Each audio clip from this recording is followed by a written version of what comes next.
What's up, guys? Jules Conroy here. Welcome to my first Q&A video. Always wanted to do something like this, and I kind of did one on the Family Jules channel a while ago. I tried to do like way too many questions all at once, so I think what would be cool is every once in a while I'll have a Q&A where we kind of talk about some of the stuff that you guys might be curious about, or some of the stuff that I'm working on at that time, or, you know, just what my opinions on some stuff are. But in case you guys don't know some of the things I've done, I have a channel that has 400,000 subscribers where I've been making video game music metal covers. I also got to contribute guitars to the original Binding of Isaac for Wrath of the Lamb, the DLC for that.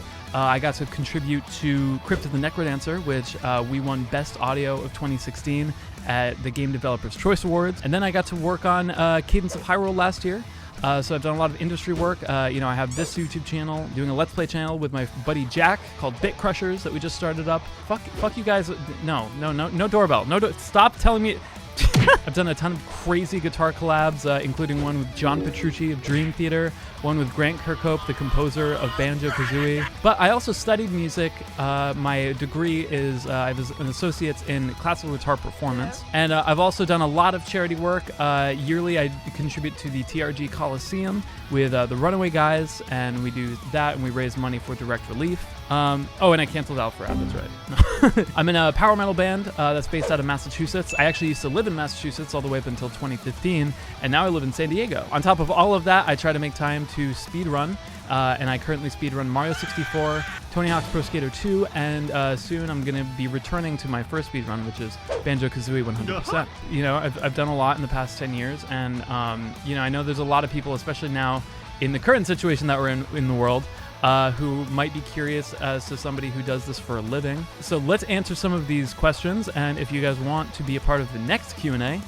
leave a comment below and ask me a question. Be sure to punch that doorbell right in the face if you want more updates on this channel. Here we go. Jordan asks, can I be in your video? No. Tall Shadow asks, what were you thinking when you recorded the doorbell video? I honestly, man, the Jules Conroy channel was so that I had somewhere to put videos that I wanted to make but didn't want to put on Family Jules, because at this point I want Family Jules to kind of be contained just to video game covers and maybe slightly move outside video game covers every once in a while. But you know, the update videos and stuff and the other weird videos almost felt like they were bringing the other videos down. You know, Matt Pat has talked about this in one of his big scary YouTube algorithm videos or whatever, where cover channels were doing a bunch of vlogs and stuff on those channels, and because those videos were doing poorly, the YouTube algorithm was seeing that channel was suddenly doing poorly, so it was stopping pushing that channel to other people. So I'm kind of just focusing Family Jules on what it is, instead of trying to associate everything along with my personality with it, which is something I kind of want to do more over here on Jules Conroy. At the time of the doorbell video, it was just something I was just like, this would be a really fun, silly video to make, you know? We can program our doorbell, let's make it play Megalovania, and let's film the process of it, and then post it, because people might want to see that. Some people did want to see it, apparently. It was just fun, and I had a place to put it, so I was just like, here's a great opportunity to make a video for the thing that I did this to do, you know? So that's what I was thinking. Authentic asks, where is the clitoris? The clitoris is, well, on your mom, it's tell you what? What do you want? Where is the clitoris? Fine, okay. The clitoris is located just above the vulva. Well, it's right above the opening of the vulva. It's usually covered by what is called a clitoral hood. Sometimes the clitoral hood will be a little bit bigger, so you gotta stretch it back. Kino asks, what does being a musician mean to you? What do you think it means to other people? I think there's definitely different reasons to be a musician.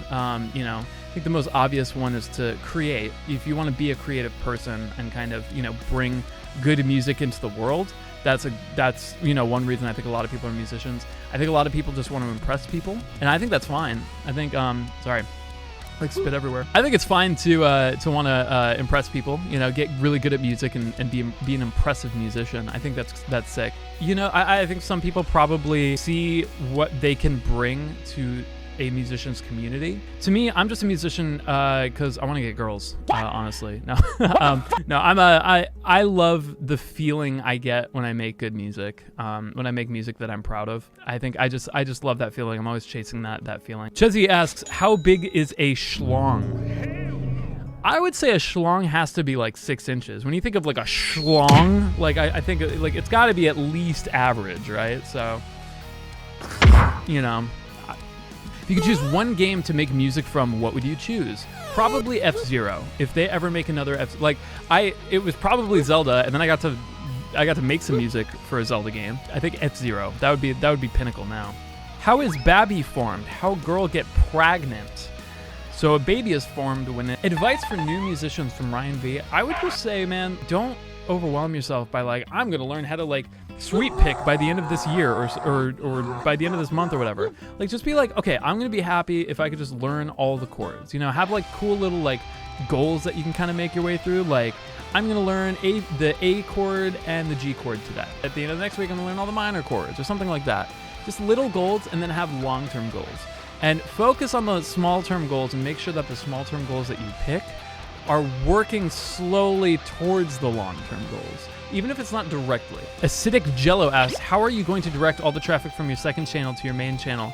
At this point, I don't even like, that's not even a thing. I mean, maybe in the beginning I was thinking like, oh yeah, it'd be cool if like some people from, you know, the second channel like come to the main channel. It's just kind of like a way of promotion. But now, Jules Conroy is almost like its own thing, which I kind of really like. I like that I have another format to make other projects that might not work as well. Milo asks, what is your favorite Zelda game? I love your video game covers. I'm inclined to say Cadence of Hyrule, but obviously, I feel like other than that, I really like Ocarina of Time. Like, so I was originally like really into Link to the Past. I think I realized that I liked Link's Awakening more. So I really liked Link's Awakening, and then after I played the remake, I loved the remake a lot, but I feel like then I just kind of had that itch scratched in a weird way. So now I look back and that magic that I feel and that like perfection that I feel comes from Ocarina of Time. If music didn't work out for you, what would you be doing for a career? I'd probably be doing like IT or something, honestly. Like what I was doing before YouTube was I was a software tech for a company. It made a software that organized constituent data for representatives of states, which is something I was okay at. You know, if I wasn't doing music, I'd probably either done that or probably something psychology. But psychology is so competitive. Daisy and Grata asks, what's your opinion on clickbait? Do you think VGM can be clickbaited in a good way? Clickbait is one of those buzzwords that I feel like it doesn't really have a consistent definition. I think it's really easy to get jealous of other creators who are making thumbnails that are designed to promote their content in a good way. You can call something that's good promotion clickbait. You know what I mean? And I don't think that that's bad. That's good promotion. You know, here's an example. My Family Jewels thumbnails are like, it's like I have a guitar and this is a character that is in the game and I tell you the song and the game that it's from and my logo. And honestly, it's a really busy thumbnail, but I'm telling you everything you need to know to go into the video and know what you're gonna see. It's gonna be a guitar cover of that song that I've said from that game. And I'm using some clickbaity elements, like I have a big face up, like in your face, like, hello, this is fucking Cloud, or this is a hot girl from the game, you know? And it's just good promotion. My opinion of what clickbait is making it seem like the video is gonna be about something it's not, to get you to click on it. That's like saying, having a video that's just like, this one trick will make any girl fall in love with you. And then it's a video that's like, yo, buy my merch. That's clickbait. For this channel, I am riding that line, you know, because like a lot of these thumbnails are really, you know, like kind of weird and definitely like, but like it has Mario in it. Clickbaiting is when you bait a click by telling people who are clicking it that it's something that it's not. That is what I think clickbait is. I think the definition of clickbait has stretched because some people get kind of jealous that maybe somebody else's videos are doing better because they're better at promoting it. You know, it's kind of like being like, oh, he's just better at guitars because he uses gimmicks. I don't think it's clickbait. I don't think it's cheating. I think just get better at promoting your shit, you know? Rando Antho asked, how was your first time recording a song like? Like, if there were any roadblocks along the way. One of the things that took me a long time to get over was that recording anxiety of like, when you hit, like, you can have something like ready to go, ready to record, like really easily, but then the second you hit the record button, everything changes. Like, you're in a completely different mindset, and like you're like kind of anxiety. There's like anxiety, and you're like nervous. You're like, oh my god, like what do I do? It took me probably 5 years to stop feeling that way. 5 years of recording like weekly for me to finally stop feeling anxious every time I hit the record button. So that was definitely the biggest thing, and it didn't go away for a very long time. Most people I know, it went away way earlier than 5 years, but I like, especially back then, I was generally like kind of an anxious guy, just with performing in general. So of course recording was definitely a big hurdle for me. Can you literally make mayonnaise into an instrument? I need answers. That, my friend, sounds like a Jules Conroy video, and I will make it someday. Thanks guys so much. I didn't answer all the questions because there were so many, but if you guys want one of your questions answered in the next Q&A, leave a comment below on this video, and I will answer it if it's good. So thanks so much. Subscribe if you want to. If you don't, I'm not gonna know. Let me know if you appreciate these videos. We got more Mario highlights coming out and a really cool video coming out very, very soon. But thanks so much for watching. I will catch you guys